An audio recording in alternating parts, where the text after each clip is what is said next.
ചേലക്കരയിൽ പോളിംഗ് പുരോഗമിക്കുകയാണ്. ഇപ്പോൾ UDF സ്ഥാനാർത്ഥി രമ്യ ഹരിദാസ് നമ്മോടൊപ്പം ചേരുന്നുണ്ട്. പോളിംഗ് കുത്തനെ ഇങ്ങനെ ഉയർന്നുകൊണ്ടിരിക്കുകയാണ്. അതെങ്ങനെയാണ്?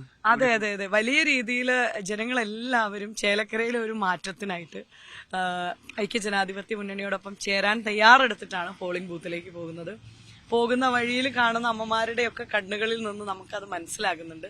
ഞങ്ങളോടൊപ്പം ചേർത്ത് നിർത്തും. തവണ എന്തായാലും ഒരു കൂട്ട പൊളിക്കും, ആലത്തൂർ പൊളിച്ചതുപോലെ. അങ്ങനെയാണ് ഉറപ്പായിട്ടും ചേലക്കര മാറണം. ചേലക്കര മാറണം.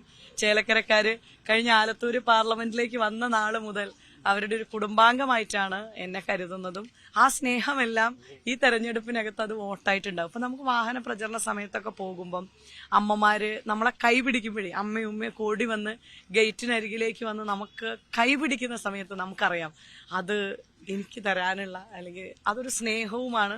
ആ വോട്ട് നമുക്കാണ്. അങ്ങനെ നമുക്കൊരു എന്താ പറയാ വലിയ പിന്തുണയോട് കൂടിയിട്ടാണ് ഈ തെരഞ്ഞെടുപ്പിന്റെ പ്രചരണങ്ങളൊക്കെ പോയത്. അതുകൊണ്ട് തന്നെ ചേലക്കരക്കാർ കൈവിടില്ല.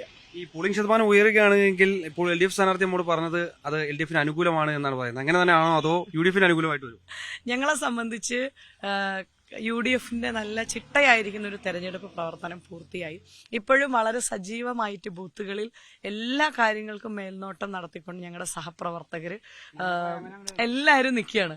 അപ്പം അത് ഞങ്ങളെ സംബന്ധിച്ചിടത്തോളം ഒരു വലിയ കരുത്താണ്. അപ്പൊ ഞാൻ കാലത്ത് ഇന്ന് രാവിലെ ഇവിടെ നിന്ന് മക്കാമിൽ നിന്ന് പ്രാർത്ഥിച്ചിറങ്ങുന്നത്. അപ്പൊ ഞാൻ എത്തുന്നതിന് മുൻപേ അവിടെ പ്രാർത്ഥിക്കാൻ എത്തിയ ആളുകളാണ് ഈ തെരഞ്ഞെടുപ്പ് പ്രവർത്തനത്തിന് നേതൃത്വം കൊടുക്കും. അപ്പൊ അത് നമുക്ക് നൽകുന്ന ഒരു ആവേശമുണ്ട്, അത് നമുക്ക് നൽകുന്ന ഒരു കരുത്തുണ്ട്, ഒരു ശക്തിയുണ്ട്. ഏറ്റവും വളരെ ചിട്ടയായിരിക്കുന്ന ഒരു പ്രവർത്തനം പൂർത്തീകരിച്ച് ബൂത്തുകളിൽ ആളുകൾ പോളിംഗ് ബൂത്തിലേക്ക് പോകുന്ന മനോഹരമായ കാഴ്ചയാണ് ഈ വരവൂര് ബൂത്തുകൾ പൂർത്തിയാക്കുമ്പം കാണാൻ സാധിച്ചത്. അതുകൊണ്ട് ചേലക്കര എന്നെ കൈവിടില്ല. ഈ ഇത്തവണ ഒരു 10,000-നോട് അടുത്ത് തന്നെ ഒരു പുതിയ വോട്ടർമാരെ ചേർത്തിട്ടുണ്ട്. പക്ഷേ BJP സ്ഥാനാർത്ഥി പറയുന്നത് 6,500-ലധികം വോട്ടർമാരെ ഞങ്ങളാണ് ചേർത്തത്, അതുകൊണ്ട് അവർ തങ്ങൾക്ക് അനുകൂലമായി വോട്ട് രേഖപ്പെടുത്തുമെന്ന് പറയുന്നു. കാരണം UDFന്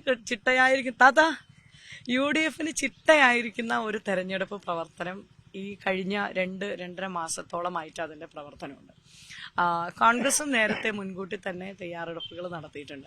അപ്പോൾ അതിന്റെ ഒരു അടിസ്ഥാനത്തിൽ ചേലക്കരയിലെ ഓരോ ജനങ്ങളോടും ഞങ്ങളുടെ സഹപ്രവർത്തകര് നേരിട്ട് കണ്ടുകൊണ്ടാണ് സംസാരിച്ചത്. തെരഞ്ഞെടുപ്പിൽ വോട്ടുകൾ ചേർത്തുന്നതാണെങ്കിലും അല്ലെങ്കിൽ മറ്റു വിഷയങ്ങളെ കുറിച്ചാണെങ്കിലും ഭവന സന്ദർശനം നടത്തുമ്പോഴും ഒക്കെ ഓരോ വീട്ടുകാരും ഞങ്ങളുടെ സഹപ്രവർത്തകരുടെ കൈകളിലേക്ക് കൈമാറിയിരിക്കുന്ന ഒരു മെസ്സേജ്, ഒരു സന്ദേശമുണ്ട്. അതിൽ നിന്നെല്ലാം ഞങ്ങൾക്ക് ബോധ്യമുണ്ട് അതെല്ലാം കോൺഗ്രസിനൊപ്പം UDFനൊപ്പം തന്നെയാണ്. ഞങ്ങൾക്ക് അതിനകത്തൊന്നും ഒരു സംശയമില്ല. വീണ്ടും ഞാൻ ഉറപ്പിച്ചു പറയാൻ ആഗ്രഹിക്കുകയാണ്, ചേലക്കര മാറും. ചേലക്കരയിലെ മാറ്റം ജനങ്ങൾ ആഗ്രഹിക്കുന്നു. ചേലക്കരക്കാർ എന്നെ ഉപേക്ഷിക്കില്ല. കാരണം ഞാൻ അവരുടെ ഒരു കുടുംബാംഗമാണ്. വന്ന നാൾ ഇതുവരെ ഓരോ വീട്ടിലും ഏത് സമയത്തും കയറി ചെല്ലുവാനുള്ള ഒരു സ്വാതന്ത്ര്യമുണ്ട്. എല്ലാവരെയും നമുക്ക് അടുത്ത് ഒരു മകളെപ്പോലെ പേരെടുത്ത് വിളിക്കാനുള്ള ഒരു ആത്മബന്ധമുണ്ട്. ആ സ്നേഹമെല്ലാം ചേലക്കരക്കാർ കാണിക്കും ഈ ഒരു ഉപതെരഞ്ഞെടുപ്പ്. തീർച്ചയായും എന്തായാലും അത് തന്നെയാണ്. ചേലക്കര ഇത്തവണ മാറി ചിന്തിക്കും.